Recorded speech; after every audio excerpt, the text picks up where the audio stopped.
Au sommaire cette semaine de Fubis TV, Surface, Microsoft, Global City Wall, Deck 2, Points in Space, Benjamin Ducruz, Omicron, Anti-VJ, Project Hope Alliance, My Life, interview de Parawan.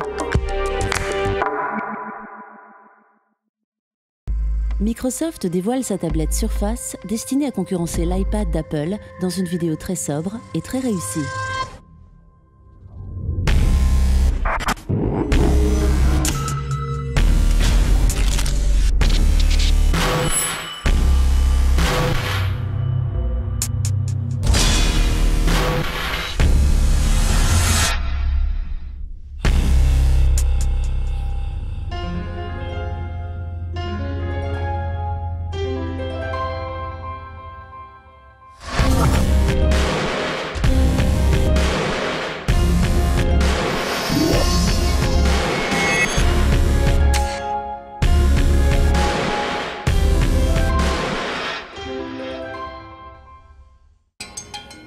Amoureux du dessin, l'artiste Deck 2 nous propose Global City Wall, un projet réalisé à New York et qui reprend les plus grands monuments de diverses capitales en un seul visuel impressionnant.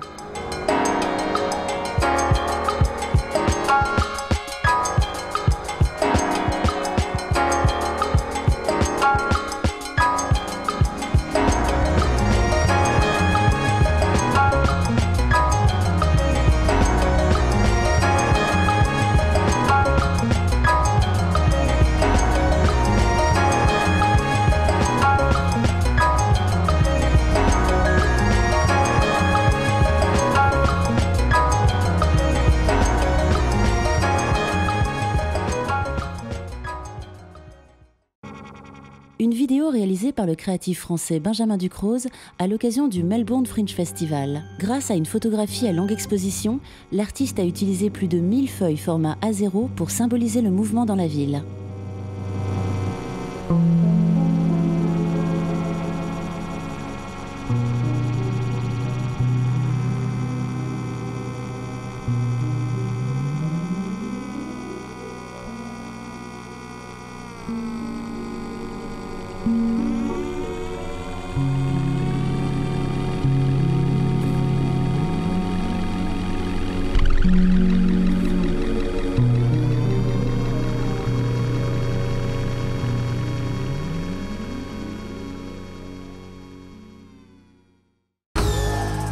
Le label visuel Anti-VJ nous propose de découvrir son premier mapping permanent au Hala Stulecia, situé en Pologne.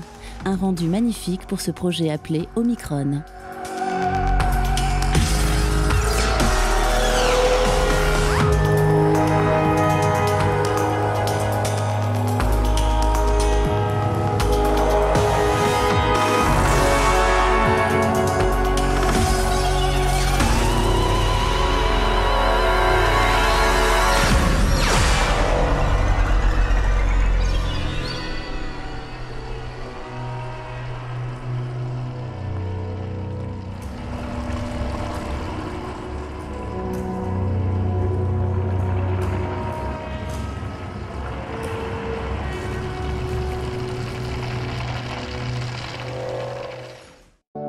You don't have to be around people that you don't want to be around. Proposée par l'agence Pigeon Road, cette vidéo présente un projet destiné à permettre aux enfants américains sans domicile fixe d'avoir accès à un suivi scolaire. I be myself and people like me already. I can't be like other kids and go buy a house, go be rich, get whatever you want. We're not like that. I grew up in motels, so I would like to move into a house, which when my brother gets out, we won't be bored all the time.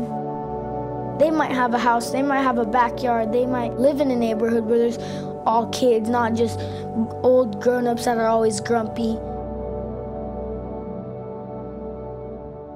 My brother is in jail.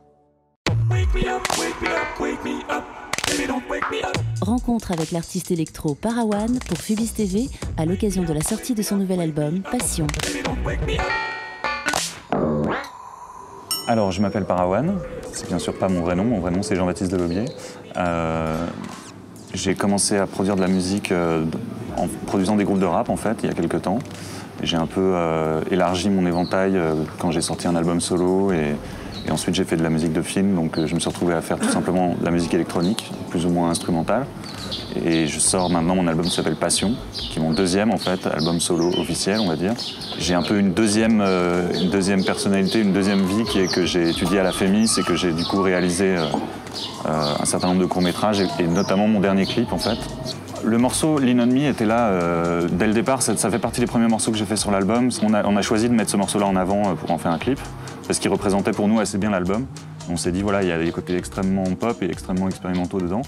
Il fallait que ça reste du premier degré, quelque chose de très sincère, qui reflète aussi l'engagement que j'ai mis dans cet album et j'espère la générosité qui passera peut-être à travers ce disque. Pour une musique de film, je pense que la première chose à faire, c'est de déplacer le clavier, de le mettre en face de l'écran et de pouvoir regarder les images et de réellement se laisser aller à chercher des mélodies comme ça. Parce que du coup, tu déconnectes un peu le cerveau et il y a un côté, tu tombes dans une sorte de rêve, quoi. Céline Sciamma a fait son premier long métrage. C'était la première musique de film que j'ai faite. Et le fait de commencer dans un tel luxe de dialogue en fait, avec l'équipe, je me suis dit je veux plus perdre cette qualité-là, quoi. Je veux continuer à travailler comme ça, soit avec des gens que je connais très bien, soit avec des gens que je rencontre, mais avec qui il y a un vrai truc fort, quoi. Je me souviens très bien d'avoir démarré la création de Passion avec Wake Me Up, qui est le deuxième morceau du disque. J'avais envie de me défouler, de sortir du côté dance floor dans lequel j'avais beaucoup été à cause des remixes, etc., qui étaient faits pour faire danser les gens, et, enfin, avec tout ce que ça a de glorieux d'ailleurs, de faire danser les gens et de beau. Et puis assez rapidement, je me suis rendu compte que, ne serait-ce que les paroles, qui évoquent quand même un réveil, je sortais peut-être d'une période assez obscure, et j'avais envie de tout d'un coup de lumière, de ciel bleu, de presque l'inverse de ce que j'avais fait avec Birdie Nam Nam, où on était quasiment dans l'apocalypse. Moi j'aime bien les artistes qui utilisent le classicisme pour amener de la modernité, parce que je trouve que c'est deux choses qui peuvent même être une seule et même chose en fait. Le fait d'avoir un projet solo pour la première fois depuis 6 ans, quoi, un vrai projet solo, un vrai album que je défends comme ça sur le long terme, forcément ça implique d'aller à nouveau faire une tournée, faire du live et tout ça. Et j'ai envie évidemment de développer, bon, j'ai un projet de long métrage que je développe depuis très longtemps, mais il faut à un moment donné prendre le temps de le faire pour de bon. Et j'espère avoir enfin l'opportunité et peut-être le courage de dire voilà, maintenant je tranche et j'y vais, quoi. Rendez-vous au prochain numéro de Phubis TV, à la semaine prochaine.